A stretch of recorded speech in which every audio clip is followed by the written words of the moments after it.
The wider issue is that for several decades, the political entity of Israel, the Ministry of Culture and the Ministry of Education have been funding a movement with the explicit stated objective of replacing Al-Aqsa with a temple. The belief is that this temple existed 2,000 to 3,000 years ago and is a perfect example of what Yusuf al-Kabir called militant archaeology. These organizations are so deep in their understanding of what they will do to Al-Aqsa that they have built models of how Al-Aqsa will look after it has been demolished and replaced with this temple. They have a massive gold menorah next to the Wailing Wall, which the intention is for that to be installed. This funding has not only come from the Israeli Ministry of Education and the Israeli Ministry of Culture, it has also come from the Deputy Defense Minister within the Israeli regime. You've even seen funding for this organization come from Henry Swiker. Now, Henry Swiker is a billionaire who not only funded that organization, but also funded Tommy Robinson, the David Horowitz Freedom Center, which employed Tommy Robinson in this country.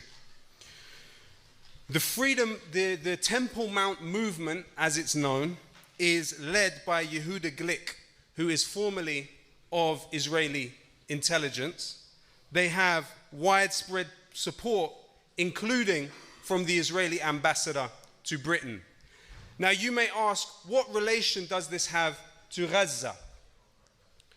The answer is in 2021, Ma'arakat Sayf al-Quds. During that period, you had established a deterrent force in Gaza which directly confronted Israel's attempts to take over Al-Aqsa. For that very reason, there are two key aims of this current war on Gaza. Number one, that is disabling the deterrent force that comes from Gaza. And number two, that is expanding and achieving the maximalist, fantastical aims of Greater Israel and pushing those Palestinians from Gaza into the Sinai Desert. These are the two objectives.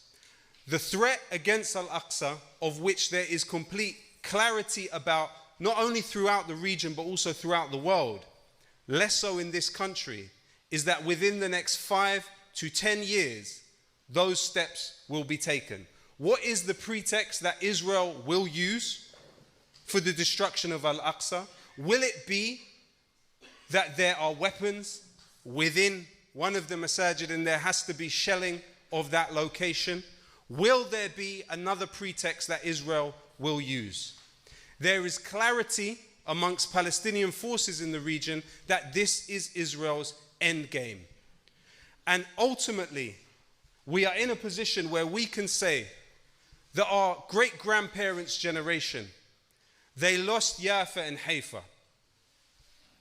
Our grandparents' generation, they lost Al-Quds and Gaza. Our parents' generation, they won back Gaza and South Lebanon. Will we be the generation that loses Al-Aqsa? Never! These are the stakes. These are the stakes. And they are deadly, deadly serious and very well organized, sophisticated, and well funded.